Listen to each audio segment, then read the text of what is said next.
So Vizio makes some of the best TVs for the money, and this 2020 M-Series Quantum is no exception. The real question is, how does it compare against TCL and other value brands? I'm going to tell you right now. I just finished reviewing this Vizio, and it is a really impressive TV for the money.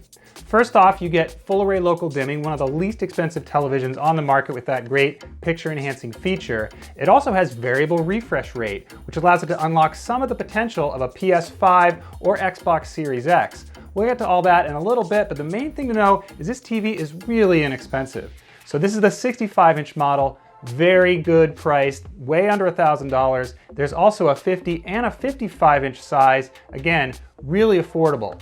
And it undercuts the price of the TCL 6 Series, one of my favorite TVs of the year.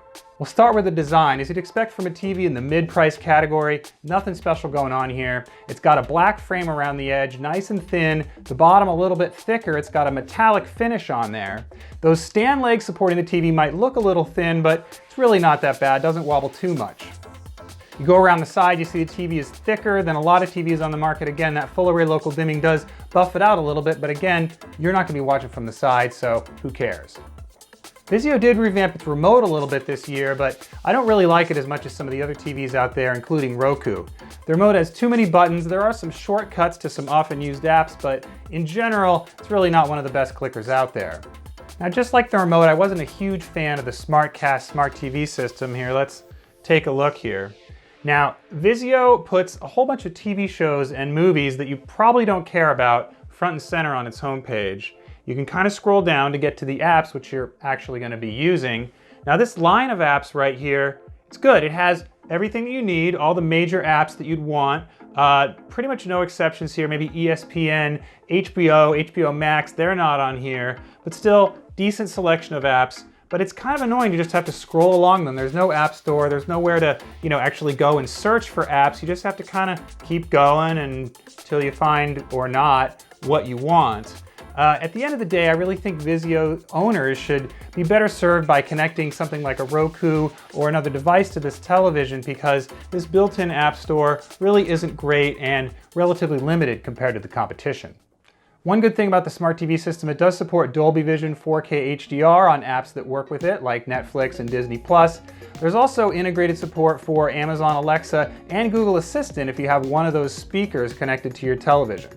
Now, I mentioned variable refresh rate at the top. That's kind of the highlight of the Vizio's connectivity. Around back, you'll find 4 HDMI. No, this TV does not accept 120 Hz 4K input. That feature is reserved for the higher end models, but variable refresh rate will improve tearing and make the image a little bit smoother compared to TVs that don't have it on games that support it. Now, that feature is restricted to PS5 and Xbox Series X and a few high-end video cards, so not everybody's going to appreciate it, but gamers who want to get that VRR feature, this is one of the cheapest TVs you're going to find it in. So that brings us to picture quality. I compared the Vizio in my basement side by side with that TCL 6 Series, as well as a higher-end Hisense television, both of which cost a couple $100s more, and you could tell. The Vizio's black levels and contrast, not quite as good as those other televisions. They also got a lot brighter. That's one of the things you pay for in a higher-end TV is image brightness, which really helps with HDR. That said, the Vizio M-Series had nice pop. The image actually did take advantage of HDR, which is something you're not going to find on lower-end TVs that lack full array local dimming or are dimmer. Now, this TV has fewer local dimming zones than a lot of its competitors, so you'd expect more blooming, but it's actually pretty good at controlling that stray illumination, not a real issue there.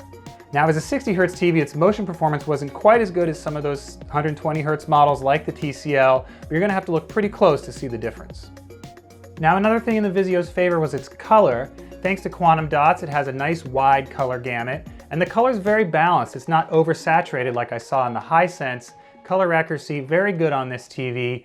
So overall, although you're going to find a better picture quality for maybe a couple $100s more than this, if you can't afford to step up, the Vizio M-Series is an excellent TV for the money, and again gives you the taste of those higher end features without breaking the bank. It's especially cool in the 50-inch size, which again, really inexpensive, especially going into the holiday season. I'm David Katzmeyer for CNET. That's a look at the Vizio M-Series Quantum for 2020.